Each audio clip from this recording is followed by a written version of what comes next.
Hello student, once again you are most welcome in this class in which I am going to teach you mathematics class 11th. Chapter is to relation and function. All exercise full detail.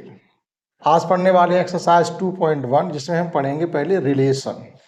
अब relation का मतलब क्या होता है कि हम लोगों के संबंध सभी से होते हैं। पिता पुत्र का संबंध होता है, पिता पुत्री का संबंध होता है, स्टूडेंट टीचर का रिलेशन होता है, फार्मर एंड देयर क्रॉप्स का रिलेशन होता है, ठीक है। गाय का उसके बछड़े से रिलेशन होता है, हमारा हमारे घर से संबंध होता है। तो ये रिलेशन हमारे अनगिनत हैं। हमारे इसी प्रकार से कुछ मैथमेटिक्स में भी रिलेशन है, हम आज उनके बारे में पढ़ने वाले हैं। तो आइए शुरू करते हैं। जो भी कॉन्सेप्ट होगी वो भी बताते चलेंगे।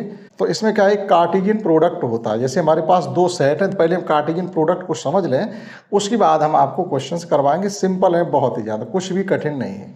जैसे देखिएगा हमारे पास कोई दो सेट हैं, एक सेट ए इक्वल टू है ए बी और एक सेट बी इक्वल टू हमारे पास है 1 2 3 है। यहाँ से दो चीज़ें सीखें। एक तो हम ये सीखेंगे इनका कार्टेशियन प्रोडक्ट फाइंड कैसे करते हैं, कार्टेशियन प्रोडक्ट को रिप्रेजेंट कैसे करते हैं, और कार्टेशियन प्रोडक्ट में कितने एलिमेंट होंगे। जो सेट बनेगा कार्टेशियन प्रोडक्ट का उसमें एलिमेंट कितने होंगे। दो तीन चीज़ें हो जाएंगी। एक तो हो जाएगा कार्टेशियन प्रोडक्ट को हम लिखेंगे ए क्रॉस बी से, पहला। अब इसके सेट लिखेंगे, ये हमने सेट बना दिया। अब इसमें हम एलिमेंट लिखेंगे। करना क्या है कि इसका जैसे यहाँ ए लिखा है तो ए के एलिमेंट पहले रहेंगे, बी बाद में, तो बी के सभी एलिमेंट बाद में रहेंगे। यानी ए का रिलेशन इन सब से बनेगा, बी का रिलेशन इन सब से बनेगा। नंबर कितने होंगे इसमें? 2 एलिमेंट, इसमें 3 एलिमेंट है। इसमें 2 एलिमेंट, इसमें 3 है। 2 और 3 का मल्टीप्लाई करोगे तो 6, यानी जो कार्टेशियन प्रोडक्ट का सेट बनेगा उसमें 6 एलिमेंट होंगे। जैसे ए का 1 से बनेगा तो ये हो जाएगा ए कोमा 1, ए का 2 से बनाइए रिलेशन तो ए कोमा 2, ए का 3 से बनाइए रिलेशन तो ये हो जाएगा ए कोमा 3, ए का तीनों से हमारा रिलेशन बन गया। अब बी का सभी से रिलेशन बनाते हैं इसी प्रकार से सेम भी, बी का 1 से रिलेशन, बी का 2 से रिलेशन और बी का 3 से रिलेशन, ये क्लोज कर दी। अब आप एलिमेंट गिन लीजिए कितने हैं, 1 2 3 4 5 6। ये कार्टेशियन प्रोडक्ट था ए क्रॉस बी। अब अगर हम बी क्रॉस ए फाइंड करें तो आप ये समझो कि जो ए क्रॉस बी था वही बी क्रॉस ए होगा, ऐसा नहीं है। अब बी के एलिमेंट पहले आएंगे, ए के बाद में आएंगे। जैसे बी का पहला एलिमेंट 1 है तो 1 का सबके साथ रिलेशन हम बनाएंगे 1 कोमा ए, 1 कोमा बी। अब 2 के सबसे रिलेशन बनाएंगे, दैट इज 2 कोमा ए और 2 कोमा बी। अब 3 के सबसे बनाएंगे, यानी 3 कोमा ए और 3 कोमा बी। एलिमेंट की गिनती सही रहेगी, लेकिन ये एलिमेंट इनसे डिफरेंट हैं। दैट इज हम ये कह सकते हैं कि A cross B not is equal to B cross A. ये हमारा कार्टेशियन प्रोडक्ट कहा जाता है। और ऐसा नहीं होता जैसे सिंपल मल्टीप्लिकेशन करते, जैसे 2 × 3 = 6 और 3 × 2 = भी 6 होता है। ये इक्वल होता है, लेकिन यहाँ कार्टेशियन प्रोडक्ट जो रिलेशन होता है वो इक्वल नहीं होता। इक्वल क्यों नहीं होता? क्योंकि इसकी फर्स्ट की कंपेयरिंग हम इससे करें, यहाँ ए है और यहाँ 1 है, इक्वल इसलिए नहीं, इसलिए ये इक्वल नहीं होते। तो इनकी कंपेयरिंग ऐसे नहीं की जा सकती, इसलिए ए क्रॉस और बी क्रॉस ए आपस में इक्वल नहीं हो सकते। तो ये क्लियर हो गया हमारा कि कार्टेशियन प्रोडक्ट, इसी को कार्टेशियन प्रोडक्ट कहते हैं। फाइंड कैसे करते हैं? इस प्रकार से। ये रिप्रेजेंटेशन हो गया। एलिमेंट कितने होंगे? ये जितने एलिमेंट इसमें है और जितने एलिमेंट इसमें, उनकी गिनती का मल्टीप्लिकेशन ही कार्टेशियन प्रोडक्ट में जो बनेगा सेट, उसमें एलिमेंट होंगे। समझते हैं क्वेश्चन फर्स्ट, कोई ज़्यादा इसमें कॉन्सेप्ट बताने की जरूरत नहीं है। यहाँ पर देखिएगा एक सेट इधर गिवन है हमारा, x + x/3 + 1, y - 2/3 equal to में 5/3 और 1/3। इसका मतलब ये है कि इस प्रोडक्ट का फर्स्ट एलिमेंट इस प्रोडक्ट के इधर से इस सेट के फर्स्ट एलिमेंट के इक्वल होगा। यानी x/3 + 1 की कंपेयरिंग आप 5/3 से करेंगे और x की वैल्यू फाइंड कर लेंगे, और y - 2/3 की कंपेयरिंग आप 1/3 से करेंगे और y की वैल्यू फाइंड कर लेंगे। आइए समझते हैं। तो क्वेश्चन फर्स्ट है, we have given that x/3 plus 1 comma y-2/3 is equal to 5/3 और 1/3। Comparing the corresponding element, corresponding element जो हम कंपेयरिंग करेंगे, we get that is x/3 plus 1 is equal to y/5/3। 1 का उधर जाके सब्ट्रैक्शन हो जाएगा, यानी x/3 is equal to 5/3 minus 1, तो x/3 इज इक्वल टू आपका आ जाएगा जाकर के 2/3। सॉल्व करेंगे तो 2/3 हो जाएगा। यहाँ एलसीएम लेके इतना आपको आता होगा। 3 से 3 कैंसिल आउट हो जाएंगे, that is x equal to 2। Again comparing second element y-3, again comparing second element that is y-2/3 is equal to 1/3। 2/3 इधर माइनस में तो उधर जाके प्लस में हो जाएगा, तो it can be written as y is equal to 1/3 plus 2/3, that is y is equal to आपका हो जाएगा 3/3। Finally y is equal to आ जाएगा 1। तो x इक्वल टू 1 है और y equal to x equal to 2 है और y इक्वल टू 1 है। इस प्रकार से हम इनकी वैल्यू फाइंड कर सकते हैं। ये क्वेश्चन फर्स्ट हो जाता है। समझते हैं क्वेश्चन सेकंड। सेकंड हमसे ये कहा गया है कि if the set A has 3 element, कोई सेट ए है जिसमें 3 एलिमेंट हैं, एंड द सेट बी 3 4 5 इसमें भी 3 एलिमेंट। हमसे पूछा जा रहा है find the number of element A cross B, यानी ए और बी का जब हम कार्टेशियन प्रोडक्ट फाइंड करेंगे तो उसमें एलिमेंट कितने होने चाहिए। सीधी सी बात है, इसमें 3 इसमें 3 मल्टीप्लाई कर देंगे तो फाइनली आ जाएंगे इसमें 6 एलिमेंट। कुछ करना ही नहीं था। G is equal to H is equal to given है, हमें फाइंड करना G का H के साथ क्रॉस प्रोडक्ट कार्टेशियन प्रोडक्ट और H का G के साथ कार्टेशियन प्रोडक्ट फाइंड करना। समझिएगा। 3 है बी हैव गिवन दैट क्या गिवन है हमें, G is equal to given है 7 8 और H इज इक्वल टू हमें गिवन है 5 4 2। हमें फाइंड करना पहले G का H के साथ कार्टेशियन प्रोडक्ट, दैट इज 7 का सभी के साथ रिलेशन 7,5, 7 का 5 के साथ रिलेशन, 7 का 4 के साथ रिलेशन और 7 का 2 के साथ रिलेशन। अब इसी प्रकार से इन द सेम वेज 8 का 5 के साथ रिलेशन और 8 का 4 के साथ रिलेशन और 8 का 2 के साथ रिलेशन। ये G का H के साथ कार्टेशियन प्रोडक्ट आ गया। Similarly we can find H का G के साथ कार्टेशियन प्रोडक्ट। अब H के एलिमेंट पहले आएंगे, G के बाद में आएंगे, यानी 5 का 2 के 7 के साथ, तो 5,7 5 का 8 के साथ, यानी इस 5 का तो जितने एलिमेंट है सबके साथ पहले रिलेशन बनेगा, 5 पहले आएगा। अब 4 का, तो 4 का 7 के साथ और 4 का 8 के साथ, और अब 2 का, तो 2 का 7 के साथ और 2 का 8 के साथ। एलिमेंट उतने ही रहेंगे जो इसमें थे वो इसमें थे, एलिमेंट चेंज नहीं होंगे, मतलब एलिमेंट का नंबर चेंज नहीं होगा, एलिमेंट हमारे चेंज हो जाएंगे। तो ये क्वेश्चन फर्स्ट सेकंड और थर्ड हो जाता। आइए समझते हैं क्वेश्चन नेक्स्ट 4। समझते हैं नेक्स्ट क्वेश्चन 4 एंड 5। 4 में हमें किया गिवन है, ये स्टेटमेंट आपको बताने ट्रू है या फॉल्स है। ट्रू है तो ठीक है, और अगर फॉल्स है तो आपको करेक्ट करके लिखना है। साफ लिखा हुआ है, state whether each of the following statement are true और false. If the statement is false rewrite the given statement correctly. अगर फॉल्स है तो आपको करेक्ट करके लिखना पड़ेगा। समझते हैं फर्स्ट क्या है इसमें, P इक्वल टू गिवन है M N सेट और Q इक्वल टू गिवन है N M सेट। हमें P का Q के साथ कार्टेशियन प्रोडक्ट फाइंड करना है। तो कार्टेशियन प्रोडक्ट में पहली बात एलिमेंट कितने होने चाहिए, तो 2 इसमें 2 इसमें 2 और 2 का मल्टीप्लाई करेंगे 4। यहाँ तो हमें 2 एलिमेंट गिवन है, इसका मतलब निश्चित रूप से ये स्टेटमेंट जो गिवन है वो हमारा फॉल्स है, तो इसे हमें ट्रू करके लिखना पड़ेगा, यानी करेक्ट करके लिखना पड़ेगा। तो देखिएगा कैसे लिखेंगे। फर्स्ट पहले लिखेंगे फॉल्स, अब लिखेंगे करेक्ट स्टेटमेंट। तो करेक्ट स्टेटमेंट क्या हो जाएगा, जब P का Q के साथ हम कार्टेशियन प्रोडक्ट फाइंड करेंगे तो ये P पहले है और Q बाद में, तो M का पहले इन सब के साथ रिलेशन बनाएंगे, यानी M का N के साथ और M का M के साथ। ये हो गया, M का दोनों के साथ रिलेशन बन गया। अब N का बनाएंगे, तो n का n के साथ रिलेशन और n का m के साथ। अब ये करेक्टली लिखा हुआ स्टेटमेंट है। सेकंड क्या है, if a and b are non empty set, a और b कोई दो ऐसे सेट है नन एम्प्टी अर्थात उनमें कोई ना कोई एलिमेंट है, ठीक। Then a cross b is non empty set. तो सीधी सी बात, अगर दो सेट हमारे पास जैसे यही है, एक p और q दो नन एम्प्टी सेट है, जब इनका कार्टेशियन प्रोडक्ट निकालेंगे तो नन एम्प्टी तो नहीं निकलेगा, ठीक है, मतलब नन एम्प्टी नहीं निकलेगा, उसमें एलिमेंट होंगे। A non empty set of order pair. तो हमें फाइंड क्या ये करे, ऑर्डर पेयर एक्स और वाई सच दैट, अब ये ऑर्डर पेयर का मतलब है जब ए का बी के साथ हम क्रॉस प्रोडक्ट फाइंड करते हैं तो वो एक तरीके से कह रहे एक्स और वाई आ रहा, एक्स बिलोंग्स टू ए और Y belongs to B.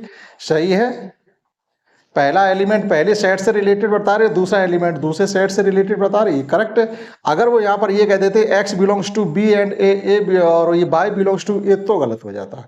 Order pair का मतलब होता है पहले वाला पहले होना चाहिए, बाद वाला बाद में होना चाहिए। तो ये स्टेटमेंट हमारा ऑलरेडी करेक्ट है। सेकंड थर्ड में क्या है, ए इज इक्वल टू 1 2 और B is equal to 3 4, then the, अब ये हमको फाइंड करना है। अब ये फाइंड करके देखते हैं कि हमारा ट्रू आता है या नहीं आता, देखेगा है क्या। तो इसका हमें ए और बी का पहले तो ये फाइंड करना पड़ेगा, यहाँ पर क्या गिवन है। हमें यहाँ पर ये दिया जा रहा है थर्ड में कि ए का बी कैप फाई के साथ कार्टेशियन प्रोडक्ट फाइंड करना और फाई आना चाहिए। तो देखिएगा ए इज इक्वल टू हमें ये गिवन है, ठीक है, ए इज इक्वल टू गिवन है 1,2 और बी इज इक्वल टू हमें गिवन है 3,4। तो बी का हमें इंटरसेक्शन फाइंड करना है फाई के साथ। तो फाई क्या होता है, एक नन एम्प्टी सेट, एक नल सेट होता है, यानी इसमें कोई एलिमेंट नहीं होता। जब कोई एलिमेंट वहां है ही नहीं तो बी के साथ कॉमन क्या आएगा, निश्चित रूप से फाई ही तो आएगा। अब हमें करना क्या है कि एक नया सेट बन गया, इस सेट का हमें ए के साथ कार्टेशियन प्रोडक्ट फाइंड करना है। हमें ए का इस सेट के साथ कार्टेशियन प्रोडक्ट फाइंड करना, ना कि हमें ए का बी के साथ फाइंड करना, नहीं, बी तो केवल यहाँ काम में आया। अब जब हम ए का कार्टेशियन प्रोडक्ट फाइंड करेंगे बी कैप फाई के साथ, और बी कैप फाई का मतलब है फाई, बी कैप यानी A cross phi is equal to में जब ए का किसी के साथ मल्टीप्लाई करो, जब उधर कोई मल्टीप्लिकेशन करने के लिए है नहीं तो क्या बचेगा, फाई ही तो आएगा। तो ये स्टेटमेंट भी हमारा ट्रू हो गया। फोर्थ क्वेश्चन हो गया। फिफ्थ क्वेश्चन में क्या है, एक ए गिवन है और इसी का आपस में ए का ए के साथ पहले कार्टेशियन प्रोडक्ट फाइंड करेंगे, फिर वो सेट जो बनेगा फिर उसके साथ ए का कार्टेशियन प्रोडक्ट फाइंड करेंगे। तो कुल मिला के हमें इसका दो बार कार्टेशियन प्रोडक्ट निकालना पड़ेगा। आइए समझते हैं कैसे। तो फिफ्थ क्वेश्चन ये है हमारा, ये ए इज इक्वल टू है -1,1। अब पहले हम ए का ए के साथ ही क्रॉस कार्टेशियन प्रोडक्ट फाइंड कर रहे हैं।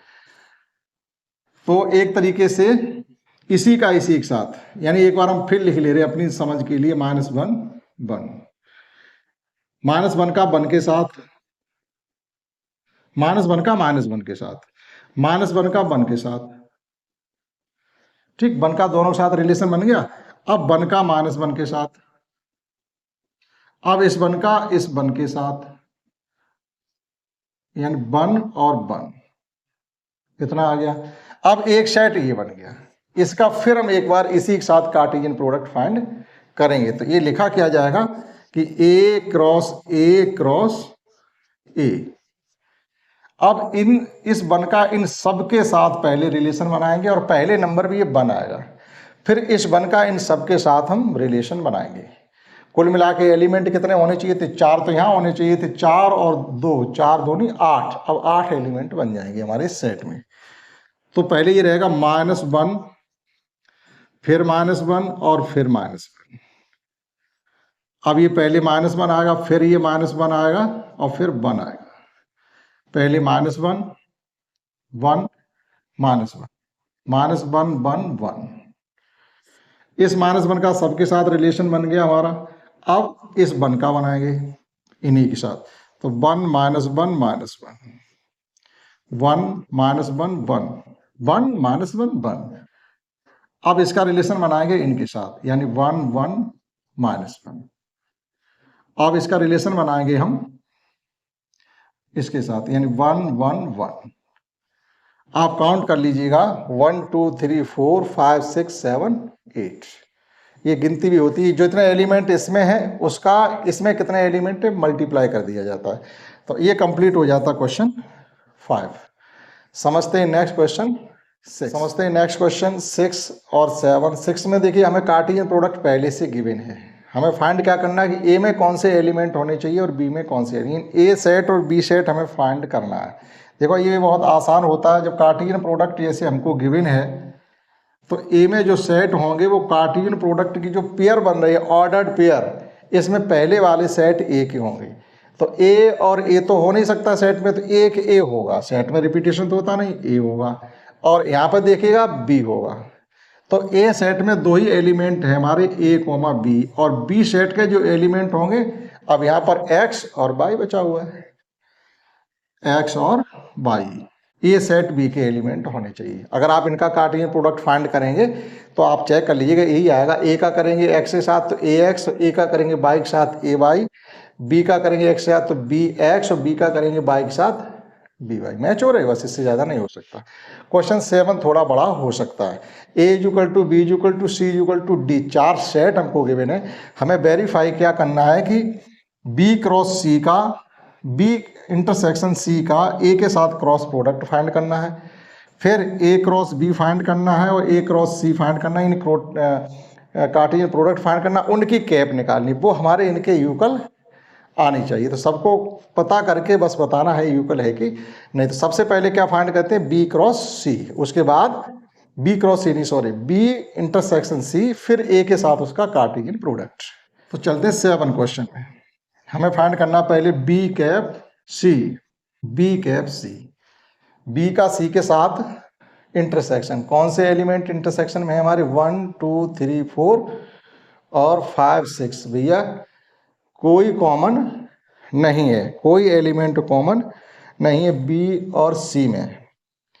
तो ये तो आ गया हमारा नल सेट, तो ये हमारा नल सेट आ गया। अब हम फाइंड करते हैं इसका ए के साथ कार्टेशियन प्रोडक्ट, यानी A cross B cap C is equal to 5 आएगा। कोई एलिमेंट ही नहीं, हम कहाँ से सेट बनाएंगे। ठीक, अब देखिएगा इसका लेफ्ट हैंड साइड हमारी हो गई, राइट हैंड साइड में ए का बी के साथ हम फाइंड करते हैं कार्टेशियन प्रोडक्ट, ए का बी के साथ, जो कि फाइंड किया जा सकता है 1 का 1 के साथ, 1 का 2 के साथ, 1 का 3 के साथ, 1 का 4 के साथ, यानी 1 1 1 2 1 3 1 4 और 1 5, 1 2 3 सॉरी 4 ही तक है। तो 1 का, हाँ 1 का आपके 4 के साथ हो गया, लेकिन अभी क्लोज नहीं है। अब 2 पे चलेंगे, 2 का सबके साथ होगा, तो 2 1 2 2 और 2 3 2 4। ठीक, ये हो गया। अब फाइंड करते हैं ए का सी के साथ कार्टेशियन प्रोडक्ट, ए क्रॉस सी। हाँ, तो ए का सी के साथ कार्टेशियन प्रोडक्ट फाइंड करते हैं 1 का 5 के साथ, 1 5 और 1 का रिलेशन 6 के साथ, 1 6, 2 का रिलेशन 5 के साथ और 2 का रिलेशन 6 के साथ। अब हमें फाइंड क्या करना है, एक सेट हमारा ये, एक सेट ये, यानी A cross B intersection A cross C. आप बताइएगा कि कोई भी एलिमेंट कॉमन है इस सेट में, इस सेट में कोई एलिमेंट कॉमन नहीं है, अर्थात नल सेट। यहाँ भी हमारा नल सेट आया था, यहाँ भी नल सेट आ रहा है, हैंस ये हमारा वेरीफाई हो गया। Hence A cross B cap C is equal to A cross B cap A cross C, ये हमारा वेरीफाई हो गया। आप इसको नोट कर सकते हैं। उसके बाद समझते हैं इसका सेकंड पार्ट। सेकंड पार्ट में क्या फाइंड करना है, ये बताना है कि ए क्रॉस सी एक सेट बनेगा, क्या बी क्रॉस डी का सबसेट है कि नहीं। तो सबसे पहले हम ए क्रॉस सी और बी क्रॉस डी, यानी ए का सी के साथ कार्टेशियन प्रोडक्ट और ए का बी का डी के साथ कार्टेशियन प्रोडक्ट फाइंड करते हैं। तो सेकंड, ए कार्टेशियन प्रोडक्ट सी 1 का 5 के साथ और 1 का 6 के साथ, उसके बाद 2 का 5 के साथ और 2 का 6 के साथ, ये हमारा ए का सी के साथ कार्टेशियन प्रोडक्ट हो गया। अब बी का डी के साथ कार्टेशियन प्रोडक्ट फाइंड करते हैं, बी का डी के साथ। तो बी में हमारे हैं 1 2 3 4 और डी में देखिएगा 5 6 7 8, यानी कुल हमारे जो इसमें एलिमेंट बनेंगे जाके बी और डी में वो 16 एलिमेंट आएंगे, यानी बड़ा सेट बनेगा। तो बी क्रॉस डी, तो पहले 1 का 5 के साथ 1 5 1 6 और 1 7 1 8। अब चलेंगे 2 का सबके साथ, यानी 2 5 2 6 2 7 और 2 8। 2 का हो गया। अब चलिए 3 का, 3 5 3 6 3 7 3 8। अब चलिएगा 4 का, ठीक, लिखते चले जाइएगा 4 8। आप गिन लीजिएगा 16 एलिमेंट हो गए होंगे। 1 2 3 4 5 6 7 8 9 10 11 12 13 14 15 16। प्रूफ क्या करना है कि क्या ये वाले सभी एलिमेंट इसमें हैं कि नहीं, बस इतना ध्यान रखना हमको। ये तो सबसेट होता है, सबसेट का मतलब दो सेट। अगर सेट ए के सभी एलिमेंट सेट बी में है तो बोला जाता है ए सबसेट बी। अब देखिएगा कि 1 5 क्या इसमें कहीं है, 1 5 है। 1 6 इसमें कहीं है, 1 6 है। 2 5 इसमें कहीं है, 2 5 है। और 2 6 इसमें कहीं है, 2 6 है। तो ए का जो सी के साथ कार्टेशियन प्रोडक्ट है उसके सभी एलिमेंट बी का डी के साथ जो कार्टेशियन प्रोडक्ट है उस सेट में सभी लाई करते हैं। Hence A cross C subset of B cross D. ये हमें इसके सेकेंड पार्ट में पता करना था। आप नोट कर सकते हैं, समझते हैं। नेक्स्ट क्वेश्चन समझते हैं। एक्सरसाइज के लास्ट क्वेश्चन 8 9 एंड 10, ये लास्ट क्वेश्चन है। 8 में हमसे कहा गया ए और बी गिवन है, राइट ए क्रॉस बी, यानी ए और बी का कार्टेशियन प्रोडक्ट फाइंड करना। उसके बाद हमें बताना how many subset will have a Cartesian product A cross B. ए क्रॉस बी में कितने सबसेट होंगे। सबसेट के लिए हमने आपको बताया था, जब सेट पढ़ाया था 2 पे पावर n, तो वहां से गिनती फाइंड कर सकते, लेकिन वो ये कह रहे नहीं, जब गिनती आपको पता चल जाए तो उनको लिस्ट भी करिएगा, इन सबको लिखिएगा भी, तो वो लिखे जा सकते हैं। जैसे चलिएगा पहले हम ए क्रॉस बी फाइंड करते हैं, ठीक है। थोड़ा जो ये टॉपिक निकलेगा जाके लास्ट वाला जो टर्म होगा सॉल्व करने के लिए, इसमें आपको थोड़ी दिक्कत आ सकती है, क्योंकि जो सबसेट लिखे जाएंगे वो संख्या में ज़्यादा होंगे, वहाँ पे दिक्कत आ सकती है। चलो समझते हैं पहले हम क्वेश्चन 8 को। हमें गिवन है a इक्वल टू 1,2 और b इक्वल टू गिवन है 3,4। पहले फाइंड करते हैं a का b के साथ कार्टेशियन प्रोडक्ट, यानी 1 3 1 4 2 3 एंड 2 4। ये तो हमारा आ गया ये वाला, एक ये चीज हो गई।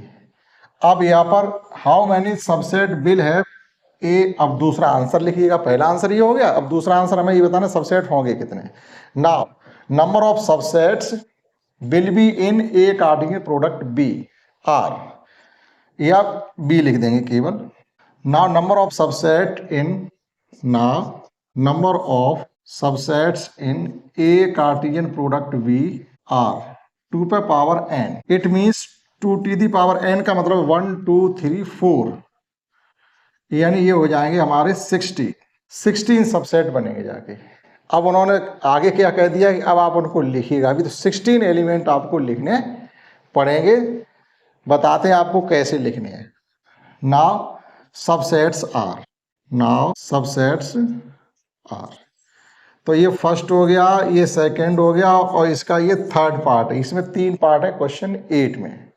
अब सबसेट लिखने हैं, तो जो सबसेट लिखते हैं तो उसमें नंबर 1 पे तो 5 आता है, 5, और सब अलग अलग लिख दीजिएगा सबसेट, यानी इस प्रकार से। एक हो गया हमारा 1,3, ये सब अलग अलग लिख गए। अब एक एक हो गया, 5 तो रहेगा, एक एक हो गया, आप 2 2 लेंगे, फिर 3 3 लेंगे, फिर 4 4 लेंगे, तब जाके 16 होंगे जाकर। तो इसमें देखो थोड़ा टाइम लगेगा, तो अब 2 2 ले लीजिएगा, ठीक। अब इसका सबके साथ पेयर बन गया हमारा, इसका इसके साथ ही बन गया, इसका इसके साथ भी बन गया, और इसका इसके साथ ही बन गया।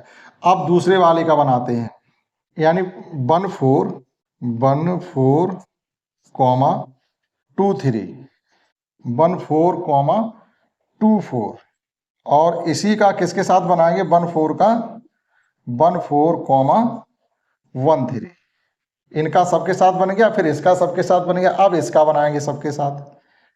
तो हम पूरा नहीं लिखते हैं, थोड़ा हिंट दे करके छोड़ते हैं।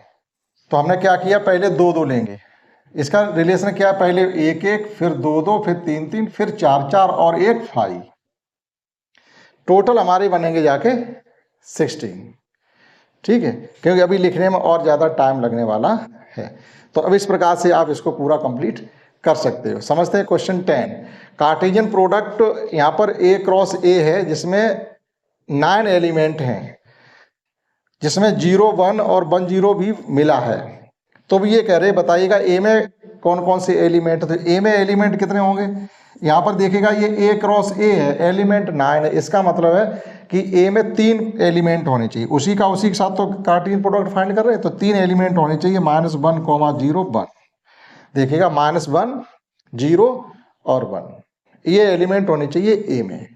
अब वो ये कह रहे हैं कि आप इसके भी एलिमेंट बताइएगा, रिमेनिंग का मतलब है 2 लिखे हुए, अभी 7 और होने चाहिए, तो आप पूरे ही लिख दीजिएगा। इस प्रकार से ए का ए के साथ कार्टेशियन प्रोडक्ट फाइंड करके किया जा सकता है, ये भी इसमें कुछ बड़ी बात नहीं है। इसमें नया क्वेश्चन केवल ये था जिसमें यहाँ पे सबसेट लिखवाए गए, 16 है, हमने कितने लिख दिए, 1 2 3 4 5 6 7 8 9 10 और 11 हमने लिख दिए, अभी लिखने रह गए बाकी आपके 5, वो काम आप स्वयं करेंगे। ठीक, तो ये एक्सरसाइज हमने कंप्लीटली आपको 2.1 करवा दी। देखो थोड़ा लॉन्ग तो हो जाता, चीज़ें समझनी है तो क्लास लंबी हो जाती। इस क्लास में इतना ही, आशा करता हूँ आपने सीखा होगा। That's all.